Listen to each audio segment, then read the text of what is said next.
Hey, how's it going? Today I'm going to talk about Babylon. There are the YouTube disclaimers, and I hope that is legible to everyone. Sorry, I'm really trying to stop doing that. I hope you can read what it says there up on the whiteboard, so just move it a little closer.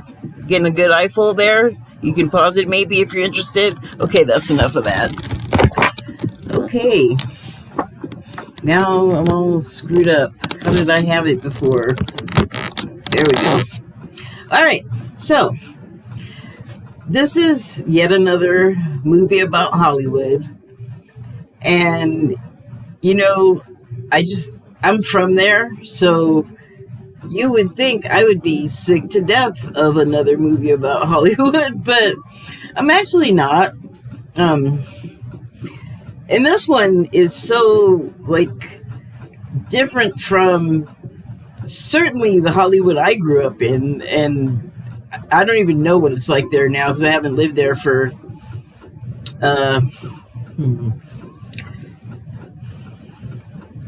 since 90... I don't know, 2 or something, 1. And then I went back for several months, but I wasn't actually in LA. I was in a city outside of LA, and I didn't have a reliable car, so I didn't get around is what I'm struggling to get to. They had a subway system, but I didn't know how to use it. I didn't know where it went. Nobody knew because everybody I know had a car. It was just I didn't get to go very far. It was not. It was not a satisfying time or trip, I guess is what I'm having trouble getting out. Anyway, the point of all of that is it is so different. And in this movie, the time that they're in, obviously, I was not alive in 1929 or 1930. I mean, just wasn't there.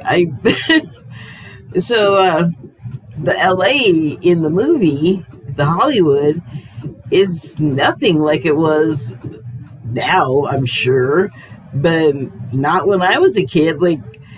Everything that they try to depict in the movie of old Hollywood has long been paved over.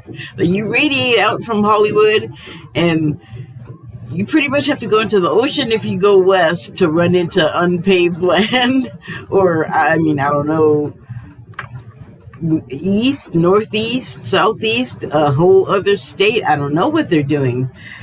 So, but I do have, since I grew up there, I have kind of a kind of a deep knowledge about old Hollywood, because I'm sure you can live there and ignore all of the history of it and everything that goes on and all of the stars and all of the there's so much in production, so I'm just going to go with production, the behind the camera stuff, and once it's out of the camera people's hands and it's into the sound people, and I've just gathered a knowledge of things and grew up with people that were children of famous people or people that worked in the industry. It's for me, kind of couldn't get away from it. So I don't know how people were ignoring it and having a whole other life. But not saying that I was at every premiere or anything like that. I'm not that kind of I was reading stuff about it and watching things on the television, collecting my information that way. And as far as the old Hollywood stuff, so or the new Hollywood stuff too, I wasn't camping out overnight at premieres. I'm not into it that way. Or I wasn't, or am still, same, whatever. So the thing that really struck me, or one of the things, was that because of what I was just saying, is that the encroachment of civilization out into whatever wilderness is undeveloped that's out there, that looked anything like okay, there's some ramshackle housing, like just little more than lean-tos that you could see, well, toward the end, when Nellie and Manny are leaving town, but then they stop. So you get to see this little, just barely tacked together village, and it's all poor people. And then you see the other parts where it's like the studio or the studio lot or the movie star's house, where it's like this beautiful shiny house that looks like it maybe came from Switzerland or something, like it was designed to look like that's where it is from, and it's just dropped into this brown flat landscape, and I don't even know where that, to me, I'm just gonna guess, because of what I was saying about the encroachment of development and like the lack of wilderness, they're like not even that close to LA itself anymore, I don't think. It looked kind of like the same landscape that was in Nope, on the ranch where Junior had his horses and that. And I think that's high desert, because if you'll notice, like, to me, everything looked like brown or puce. And if you're lower in the desert, there's actually plants, like weeds and stuff. I mean, something is growing there to make the ground look, when you're driving past, it looks yellow. So it's like a plant, right? And then there's like green stuff or brown things, but it's things protruding up out of the ground and growing and stuff. So this place, I'm sure there's stuff there like that. I'm sure there's vegetation, but it looks like it might have only been like lichen or something. And that made me think it was like the high desert, because I don't think it gets a lot of moisture. I think it's really cold. I don't think it's conducive to growth. Like, I think they do, let's pretend we're on another planet type experiments for like NASA and things like that.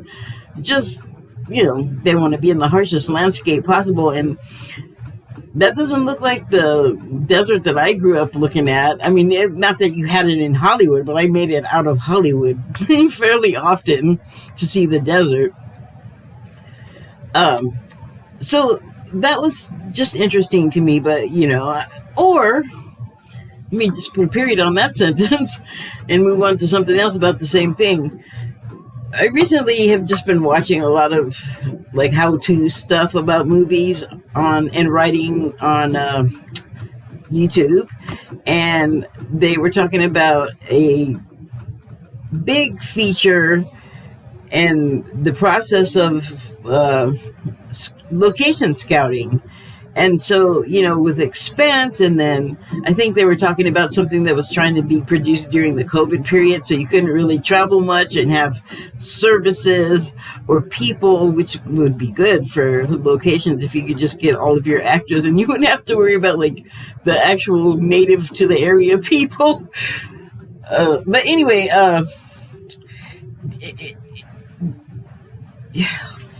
roots. Hold on, let me try and remember what I was saying.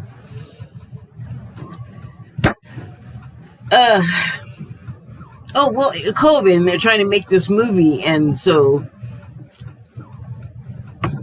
the landscape area, or the location scouts were saying, if we took like all of the movie and all of the stuff basically and went to this place to do 5 people walking abreast down a street in a very picturesque area, it will cost a lot of money, which makes sense. And then it was in COVID, so you didn't, even if you had money, like maybe you couldn't get the stuff you need because there wouldn't be anybody at the place where you'd go spend the money, logistical difficulties. So they were like, okay, well, we still want to do this, so how about CGI? And the thing that I was watching showed how they did it in that, and I wouldn't know, so maybe they did something like that. Although I think it would be a pain in the butt, having looked at those things, to try to pass off a CGI jalopy driving down a dusty dirt road, like all those granules in the air, no. Like I think that was an actual outside shot, but a lot of the stuff we look at now, unless you are paying attention to stuff that would notify you to the fact that this is fake, it's not really outside or underwater or whatever it is, then are you going to know? And I'm not going to ruin my experience of trying to watch the thing and enjoy it by scrutinizing every little tiny detail, and I don't look for Easter eggs or any of that stuff. And I don't watch the videos about the ones that I missed, because when I do, I'm like, okay, now I know that. Like, woo. So, my roundabout point is, it doesn't have to be like a real spot. Like, if it was unclear, I believe that to a degree it was done in real places, and a lot of other patching together of technical styles, I think, was also done. Especially, like, what was it, like, Jack Conrad's house? Seriously, like, that was the first house I was talking about. It just looks like a Black Forest situation, and it's all, and then there's like the dusty road, and then there's Puce Land, and it turns into Puce Hills or mountains or whatever those are back there with nothing on them, and it's just like, okay, this could be like a CGI thing, because it looked like a video game almost. It's so featureless until the hills way back there. And, you know, at the time in LA or California, no, there would not be like much anywhere. But you know what there were that they didn't show? Lots of orchards, orange orchards, avocados, just, I don't know. I think I'd be a really good continuity person, because I guess I do pick out things like that. But the stuff I notice is like, oh, those boxes are so empty, or those cups are so empty, or like that kind of continuity type thing. So, yeah, it almost seemed like there was kind of gaps in knowledge about old Hollywood, and a lot of stuff is done by really people a lot younger than me, and I don't know, it just seemed like I said. So anyway, huge cast, gigantic, and it doesn't start really like, one of the stars is not a known big name to me. Like, probably in Latin American circles he's very well known, or maybe he's from Spain, I don't know. I should have probably looked at that. Oh well, missed my opportunity. So it doesn't immediately start with any of the stars whose names you would see in the trailer or on the movie poster. It starts with Diego Calva, who plays Manny. Good thing he's got a, to me, distinctive name to remember, because honestly, I can see those letters, but I would have to turn my whole self around and move right up close. Well, oh, I guess I could do that. I could put it up to the bifocal part. So, and anyway, Diego Calva, what a great surprise. He was magnificent. But I always say, now I do, I'll say it for like the second or third time, these people, if they're in a movie and they're right in front, they've already been in a whole bunch of other stuff, and I just wasn't paying attention. He resembles a couple of people, so looking at him was, well, I kind of couldn't take my eyes off of him because of that. And he's handsome too, and as are the people whose names I cannot drag out of my brain right now that he resembled. But I did think so many times, like, oh, he looks like such and such. Oh, but he also looks like, and then I would have to stop the movie and go back because I forget where I was. But he was so great at the at the playing the guy that could interact with everybody and get things done, even if they're actively like calling you a turd, you know, because you just kind of got to keep going when stuff like that happens. You can't let people ruin your day, basically. And he didn't. He had a lot of problems. He and his crew, when you first see them at this giant party for a movie studio producer, Wallach, and it's of course total debauchery, just like you'd expect in Hollywood, because, like, seriously, that's that's not a made-up thing. I mean, you've heard over the years, or maybe you haven't, I don't know, but shoot. Google, what service? What service?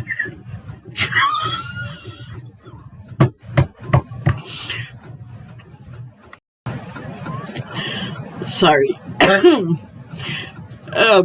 Search for yourself some Hollywood history, like scandals, debacles.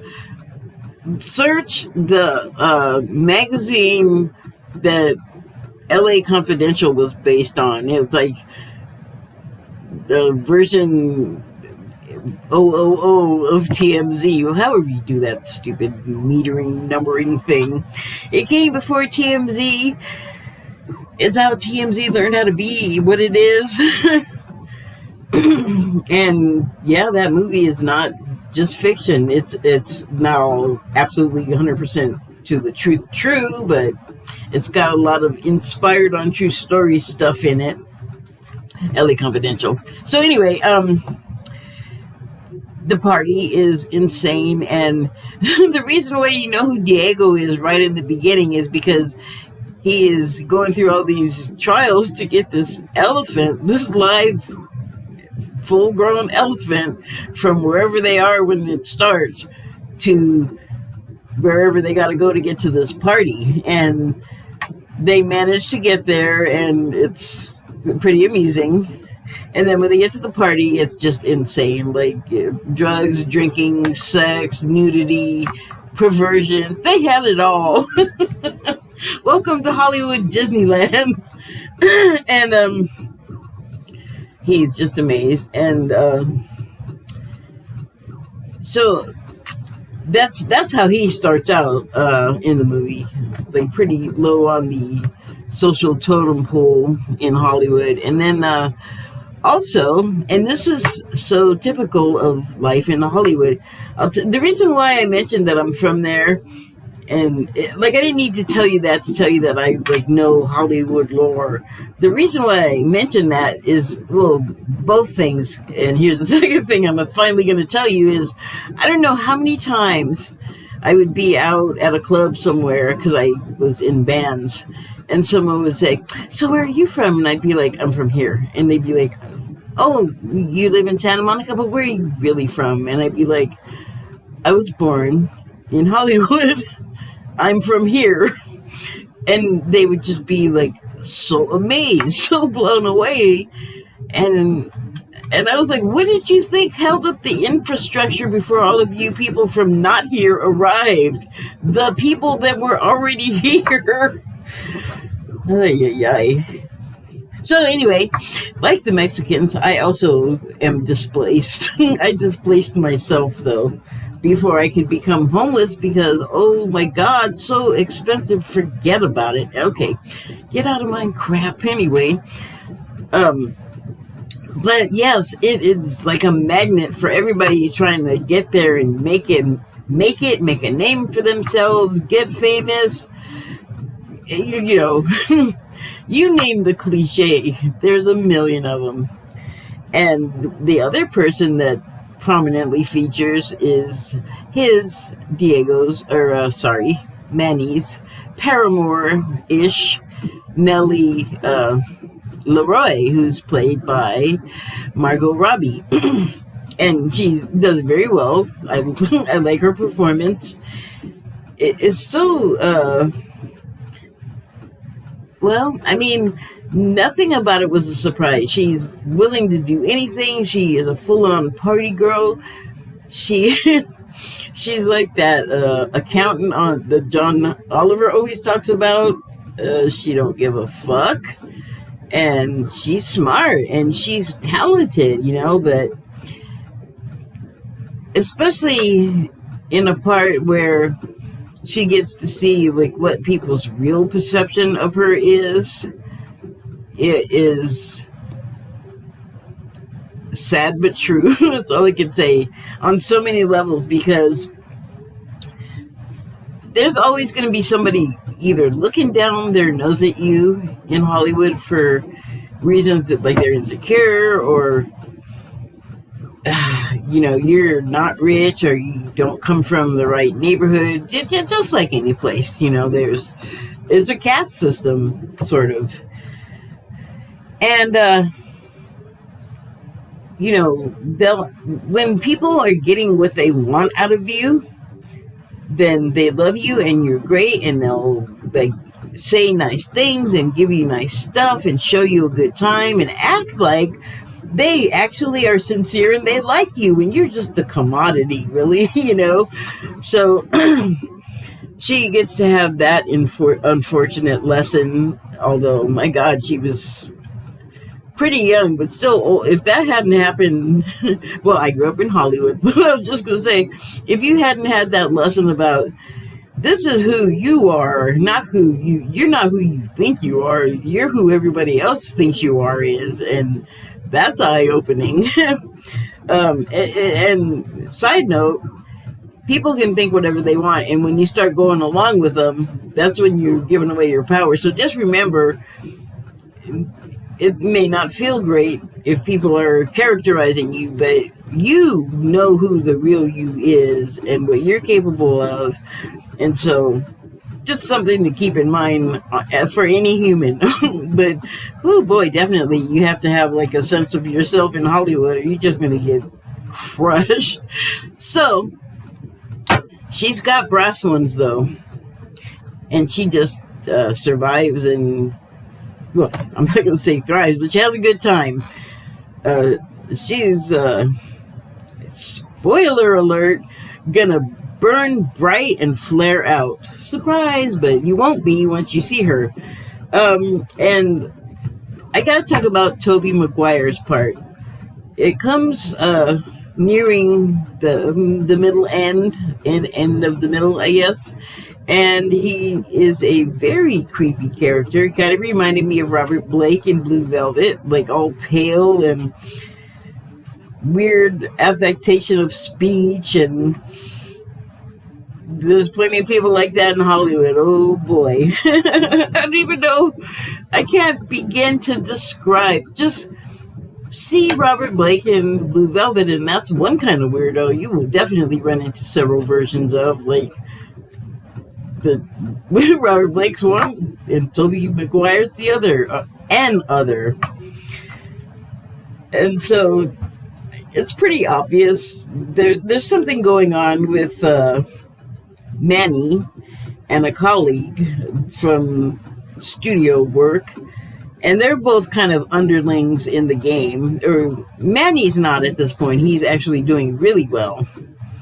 And Nellie drags Manny into something really terrible, like organized crime and gambling and,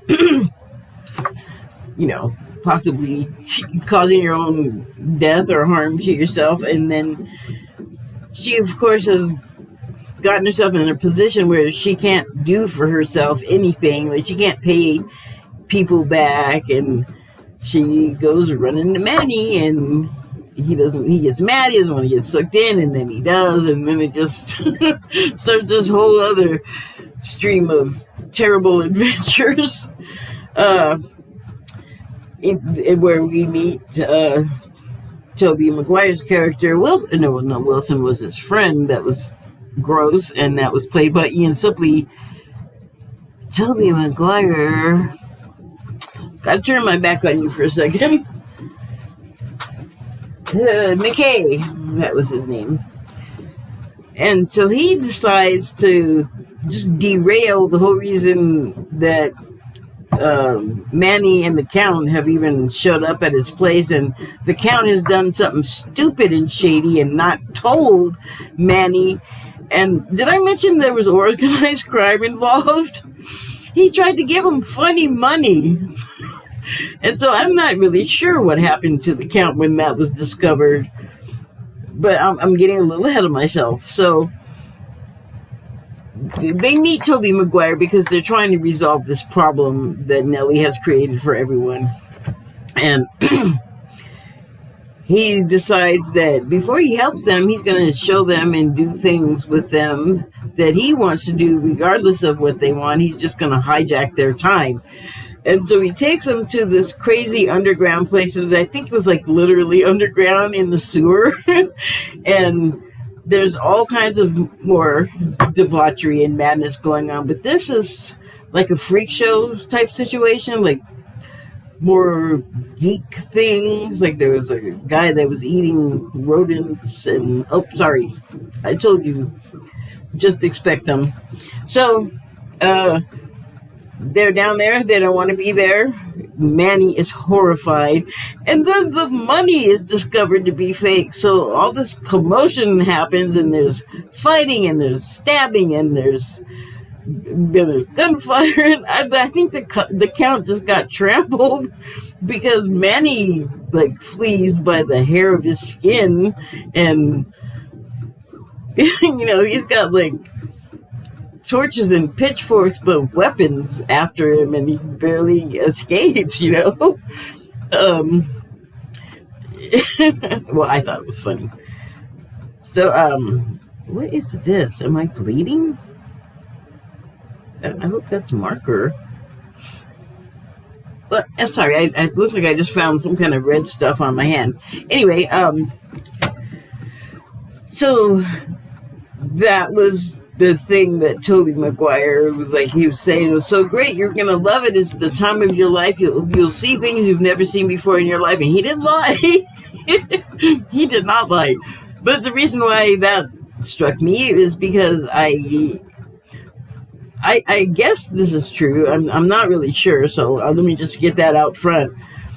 There used to be poker games in Hollywood for like high rollers, and I guess Tobey Maguire was like I don't want to say the house, the bank, the dealer, not the dealer, but it was like his game. He was the captain, I don't know, the host.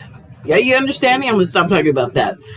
So I just thought it was funny that he's all, here, let me take you to this weird underground place that nobody knows about, but it's really cool because I would imagine the pitch for the poker game was similar because of the places that I've heard where they'd have them. I would think that there would be adjacent rooms or buildings or places nearby where the same types of situations were going on that were happening in that freak sewer and at the Wallach party. And they show several in the movie. So, and then the other things I want to talk about are Brad Pitt and also Gene Smart, because I watched this, and if you have seen any of my videos, you will know that I have a thing for Brad Pitt. I like him. Blah, blah, blah. So, and I just found out this year that his birthday is 3 days after mine. So we're the same age. He looks older than I do. Ha ha. Sorry, I get a little too much of a kick out of that. But anyway, there's a parallel to something that happens in Hollywood. You have to have heard it if you're paying attention at all, and it's about aging out. And you will mainly hear it from women because it happens to them earlier, and the years that men get to go beyond the years where women become irrelevant or demoted, basically, for roles and stature,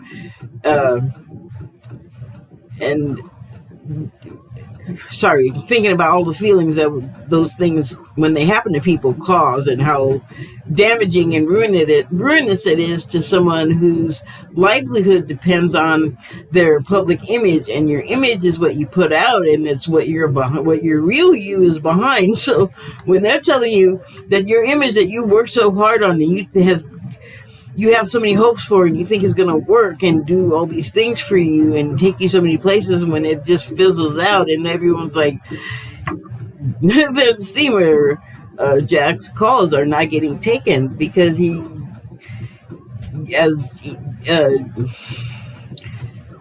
Eleanor, Jean Smart's character, tells him basically, like, your time is up, dude. You had a good run, and, you know, it happens.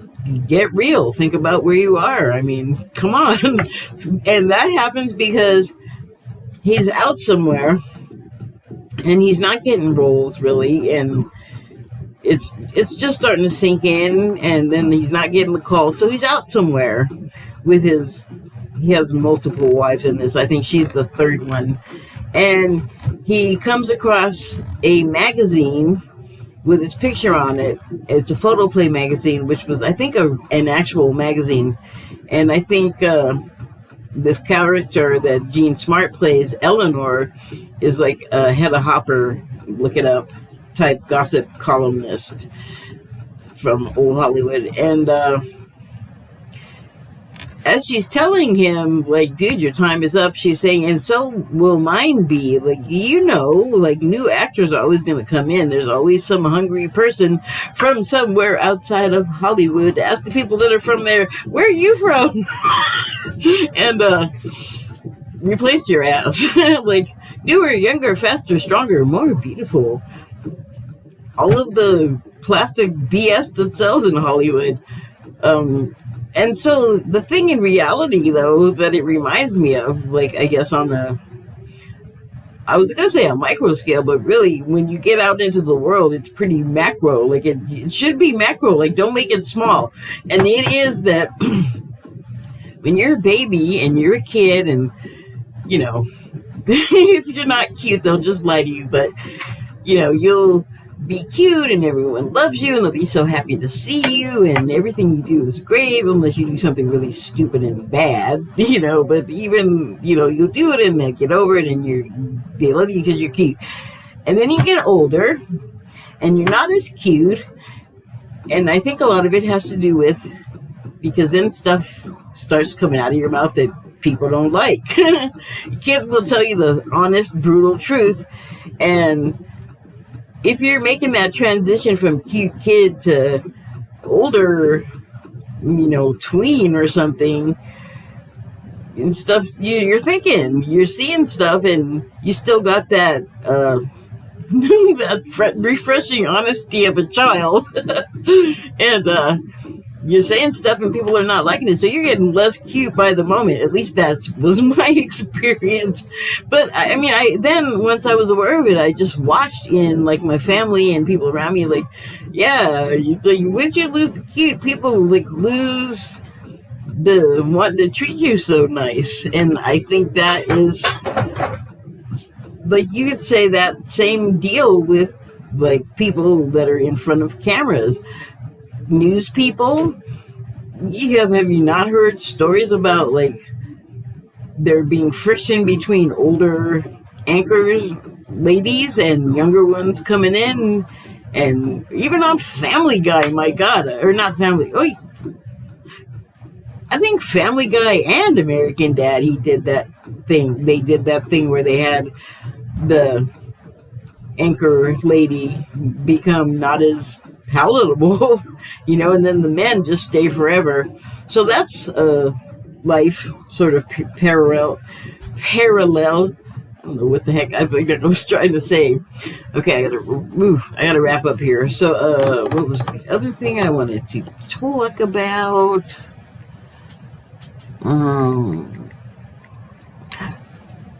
Well, I mean, I wasn't specifically going to talk about that, but since I saw the name, it reminded me of the black actor's part that he had to play. I mean, he didn't have to play it. Jovan Adepo, I believe is the name. That was easy to remember. I don't have to try to see it. And he played Sid. So he was a band leader, and he's exacting, and he will tear you a new one if he thinks you're not like pulling your weight properly. And then he gets famous and is in the movies himself. And he had like other problems, like he would see like some things that he'd be a part of a production of where there would be a chorus. There was a part where there was a chorus singing in the rain, and Manny starts talking to him because, for one thing, Manny is from Mexico, where they're not all whacked out about if somebody's black, like they don't give a shit, or Asian or whatever. Like they're not from here. So he's just talking to him like a regular person, and it takes a minute for Sid to realize that he's sincerely asking him, like, "What do you think, man, about all of this?" And they get to talking a little bit, loosen up, and when Manny asks Sid that question, Sid says, "Man, I think they're pointing the camera in the wrong direction." Like, as if they're pointed at these people. They don't even have rhythm. They have to be told when to bob up and down, and like they're not dancing. They're doing, I don't know, synchronized standing. And this dude's like a exceptional jazz guy, musician, and he's just disgusting. He's like, "They should be looking at me, like showing my stuff and not that garbage." And I thought that was interesting because I know some, how should I put this? I'm not going to put it. I just have known some musicians that think they are God's gift, basically. So, and if they are, there's nothing wrong with that, but you do have to exist with other people. So just, I don't know. I don't think that you need to express yourself sometimes in the ways that, say, like this guy did to the people that he thought were playing up to par. Like, there's lots of words and tones, and you can make a lot of them work without kind of destroying the other person. Like, that's not necessary. That's not enhancing you or your skill. At least that was kind of the feeling I would get when I would run into that. I have a number of personal accounts where this would apply, so I have a thing. Yeah, so what? What are you gonna do about it? You make your own video. But okay, so here's the thing that really was bothering me about it, and it bothers me in like a lot of stuff. Even I'll see a YouTube video and I'll see this and I'll be like, why do people think this is necessary? It's a makeup thing, like a show makeup. So I noticed on black people, and I noticed this when Herman Cain was running for president. And he was the one that made me see it on other people. So he was very dark. To me, he was very dark. And for some reason, all black people now, I notice, that have makeup on them on TV, and some that do their own I think they're doing their own, or maybe they have help, I don't know. But on YouTube, I see too. And they'll do this forehead makeup, and it's just like somebody took a smear of poo and just went, and it just looked so terrible on Herman Cain, and it was just weird. And then, so I see people, that was years ago. So, and I still see people, and I see pretty light people, not as light as me or white, but light brown people, and I'll still see that, and it's like, I'm not wearing any makeup. Do you see a need for it? Do you see a need for my forehead to be a different color? It just looks bad, I think, and I feel like everyone has the idea that they're supposed to do it, but also some people realize that it looks bad, and they're like, it looks bad, but I'm not going to tell them. That's what I think it is. And if you think there's not a whole bunch of that in Hollywood, have you seen some of my other videos where I talk about Stephen Miller and his not great stylist experience at MSNBC? Well, that's actually me talking about Sam Cedar from the Majority Report on YouTube, talking about an experience. Well, he was there, I guess, when that happened, doing a different segment. So anyway, so what does all that have to do with the movie? I'm telling you some movie stuff too. But anyway, yeah, why? That bugs me and it looks bad. Why are we doing that? And where are the black makeup artists coming up with like stuff for, like, if it needs to be a for black skin thing, then make it. But get rid of the smear, man. I still would have to say about it, but it's terrible. Excuse me one moment. I'm just going to make sure. I got to wrap up here, but I just want to make sure there's nothing else I want to ramble on about. I guess I don't need to be looking at you since I have the mic on. Oh, okay. Well, here was something. And these were very exciting parts, I thought. Like, though I thought the thing was good, and I guess I should say here what I should have said at the beginning. I saw, when this first came out, like 3 or 4 different reviews where they were just like, this is bad, this is terrible. It is long. I don't mind that because I'm not trapped in the theater watching it. I was able to like turn it off and go eat, or turn it off and go outside and do what I had to do out there. Like, I didn't even try to watch it in one fell swoop. That's insane. Like, I can't do it personally. So I guess that was an issue. If you're stuck in the theater for 3 hours, I can understand that would be, you better really be into seeing that movie because, you know, leg vein thrombosis. Sorry, that's a serious subject, but I mean, really, you're sitting there that long. Anyway, Ruth. So when Nellie Leroy, who invented herself, finally accidentally actually gets on camera and is good, it's a great thing. It's a great part of the movie. And I was struck again by the fact that in those beginning roles that she had, she was directed by a woman. Did that actually happen? I should have looked that up before I started doing that. Well, there's always the information box underneath the video. If I remember, I'll add it. But yeah, I was like, well, I didn't know there were women directors. And then the men were like not really messing with her, except for one part about how she was doing her job. In fact, the way that she was drawing emotion and directing Nellie, like how to cry, like how to water up, how many tears to have and when. I don't know if that's a thing that anybody can seriously actually do. I don't know. I mean, I can actually tear up, and I think I could even get a tear going. Like, I got a little something in there that'll draw a tear out of me. So if I had to, I could do it. But I don't know if I could do it like, there's one, there's another one, there's two. I don't even know, like, oh, I just heard this eye doing that. Sorry. The movie is exciting. It has drama. It has romance.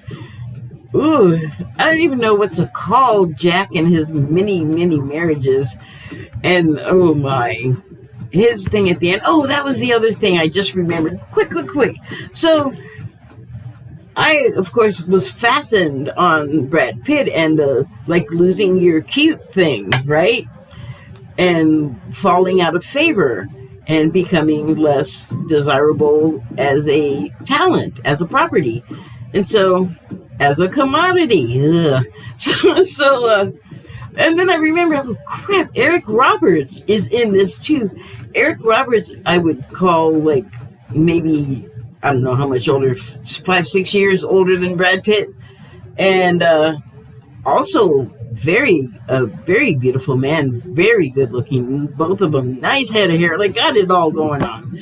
And this, I just wondered, like, he absolutely would have had to go through this because he went from being like everywhere and all kinds of popular to losing that popularity, and you saw him less and less. I mean, it happens. There are times when people do things over and over, like Nellie Leroy, and it gets him in trouble and it gets him fired. But he may have had some issues like that. I've learned some things later about him, but I don't know if...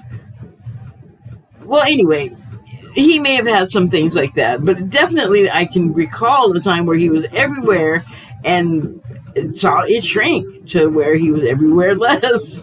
And so